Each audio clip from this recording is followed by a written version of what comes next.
నాకు సినిమా చూసే మూడ్ లేదు. నాకు షాపింగ్‌కి వెళ్ళే మూడ్ లేదు. మాకు దాని గురించి చర్చించే మూడ్ లేదు. ఇలాంటి వాక్యాలను ఇంగ్లీష్‌లో ఎలా చెప్పాలో ఇప్పుడు చూద్దాం. దీనికి గాను మనం I am in no mood ను ఉపయోగిస్తాం.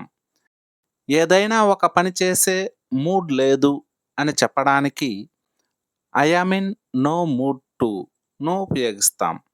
అంటే ఏదైనా ఒక పని చేయడానికి ఆసక్తి లేదా ఉత్సాహం లేనప్పుడు దీన్ని ఉపయోగిస్తాం.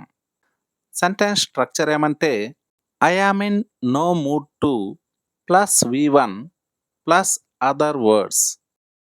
నాకు మాట్లాడే మూడ్ లేదు. I am in no mood to talk. I am in no mood to talk. అంటే నాకు మాట్లాడడానికి ఆసక్తి గాని, ఉత్సాహం గాని లేదు అని. నాకు సినిమా చూసే మూడ్ లేదు. I am in no mood to watch a movie. I am in no mood to watch a movie. అంటే నాకు సినిమా చూసే ఆసక్తి గాని, ఉత్సాహం గాని లేదు అని. నాకు షాపింగ్‌కి వెళ్ళే మూడ్ లేదు. I am in no mood to go shopping. I am in no mood to go shopping. నాకు బయటకు వెళ్ళే మూడ్ లేదు. I am in no mood to go out. I am in no mood to go out.